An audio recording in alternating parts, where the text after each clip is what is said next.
Hey, what's up? It's Jim, and today I'm going to talk about the film Brooklyn. Brooklyn, I don't think seems like the kind of movie I would really like normally. And it's the kind of Oscar-y film that loves it when people say, I don't like these kind of films or this kind of a story usually, but then this film overpowered me with emotion and I kind of had to like it. And as cheesy as that is, in a way, Brooklyn did win me over, despite the fact that usually I kind of dislike this kind of Oscar bait type of thing. But Brooklyn is both modest in the kind of low stakes, I guess, that it's trying to do, or what feels like low stakes, but in life is actually not low stakes. So I guess for me it didn't ever feel low stakes, but whatever. But it feels like an old Hollywood movie. The direction feels like a faux old Hollywood movie, which can be a little annoying, but through an amazing performance by Saoirse Ronan, who breathes so much life into this film that otherwise I don't think it would have without her, that it's pretty amazing, both how good she is in this movie, but how good she makes this movie,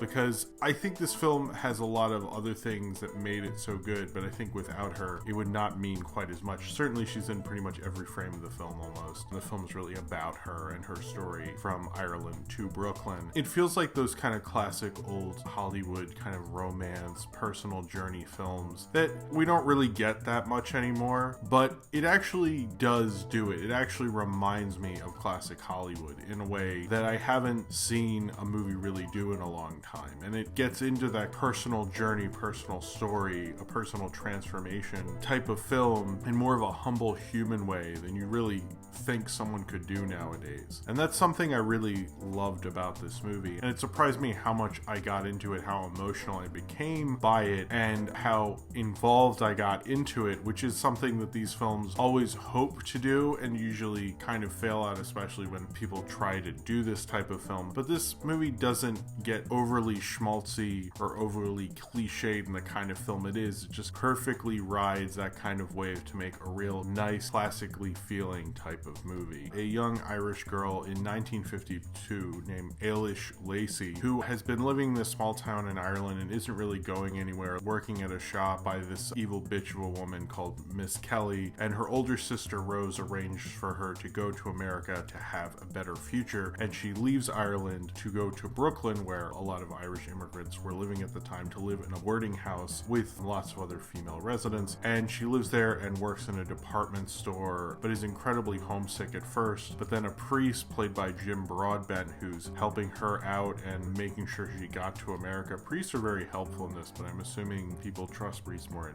the 50s. I think they did. So she gets over her homesickness, but then falls in love with an Italian boy, Tony, and they strike up a very romantic relationship as she starts making her way in America, but just as she does, needs to go back to Ireland for a funeral and has to decide whether she wants to stay in Ireland or make her way in America in Brooklyn with her new beau, Tony. One of the things that Brooklyn does very well, and one thing I kind of thought it would do going in, but the film itself definitely backs up, is that this is kind of a modern update on what used to be in classic Hollywood called the woman's picture. And what the woman's picture was usually the story of a woman overcoming great odds, becoming a businesswoman, going through her life, examining how she got to a precarious, sticky situation. But they were basically for female audiences. They were called women's pictures. It's the best way to talk about that genre, even though it does sound a little sexist. But people like Joan Crawford, Barbara Stanwyck, Loretta Young would be the stars of women's pictures. And Brooklyn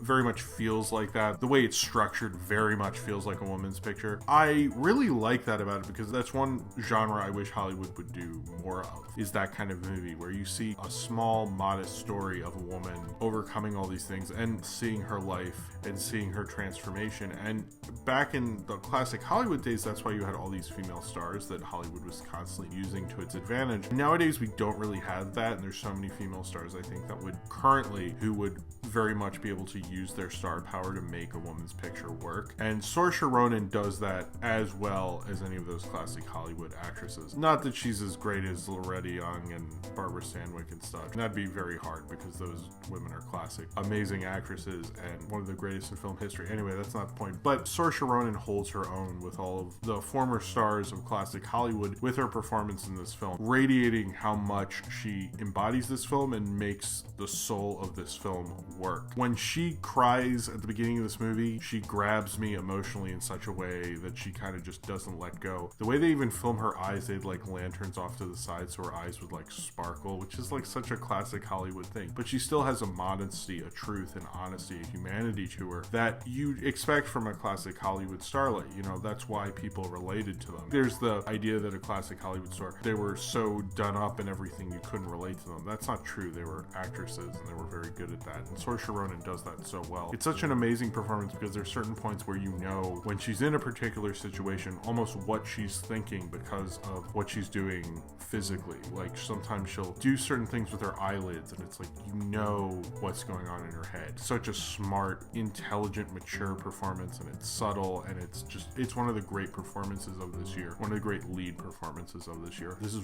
the first film to feature her Irish accent. So this is actually her natural voice in this film. It's like the first time she's ever done that. She actually felt a great deal of responsibility. She felt like if she didn't have a great performance, she would have let all of Ireland down. It's certainly directed in a faux Hollywood way, and which honestly usually annoys me, but her performance like brings it to that classic place in a way that's just mind-bogglingly good. I mean, she is just like so interesting to watch, and she brings you through the whole story. Without this great performance, this movie would probably be garbage. The script by Nick Hornby kind of brings all that structure and the woman's pictureness out of it, and I think isn't that bad, to be honest, but the direction by John Crowley is pretty awful. And although he gets great performances from pretty much everyone in this film, does a pretty good performance. Domhnall Gleeson's in this. Emery Cohen as Tony, who I think I saw on that show Smash, does a better job than I've ever seen him do before, but not great. But he had decent enough chemistry with Saoirse Ronan. I think Saoirse Ronan was kind of building him up. Jim Broadbent, Julie Walters, like no one's bad in this movie. So he's good at directing actors, and he previously did the film Intermission, which I was kind of surprised that he directed Brooklyn, but whatever. Everyone talks about how gorgeous and classic this movie is, and as although I did just say that, I don't think it's directed by someone who has a real love of classic and gorgeous looking old Hollywood movies. It's kind of my problem with people who do this, and they clearly are like not that into classic Hollywood. They like know the hits, but that's about it. The two times they mention films, this film takes place in 1952. They're Singing in the Rain and The Quiet Man, so it's like you guys couldn't even Google movies from 1952 and like pick a little more of an obscure one. I mean, come on. That's the inner film dork in me going like, oh, you picked the typical 52 movies, I see. I feel like that goes throughout the direction in this film that doesn't feel like they have a real well-established, smart way about this film. They kind of did it in a modest, kind of boring way, but not in a way that really inhabits it. When I talk about those women's pictures, they were directed by great directors. When I reviewed all the William Wellman movies, he did an amazing job. Watch Midnight Mary. It's very visual. It's very stunning. Or Mildred Pierce by Michael Curtiz. Brooklyn never really did that. It didn't, you know, obviously I don't think Brooklyn was trying to be like Mildred Pierce or Midnight Mary, because you're not going to do as well as those guys do. It didn't feel like it was done by a studio director who needed to prove himself and get his vision through. It felt like he was trying to emulate a really controlled studio director and kind of thought all studio directors were very much controlled and didn't get that they would somehow get their vision too, which is really short-sighted in terms of his direction. They don't really get into that she's Irish dating an Italian guy and the ramifications of that, and that was a bigger deal in 1952. Everyone who's Italian in this movie talks like, hey, oh, I'm Italian, you want some pizza pie? Oh, I got a spicy meatball. They kind of get it to work, particularly the younger brother, who I thought was funny, even though the whole time it's like, I know better, but it's cute. But they did overdo the Italianness to almost a cartoonish degree, but it works overall. And the score, which is by Michael Brook, just overpowers literally every scene it's in. It's just like far too much. I really wish they had toned down the score, because for a movie that feels humble, you're like overpowering what it's doing, almost ruins certain moments. If you had a lesser actress in this, the score would have just ruined this movie, but it's a bad score. It's a flat out bad score. I really didn't like it at all. It just feels schmaltzy, and it ups the schmaltz in this film. This film really doesn't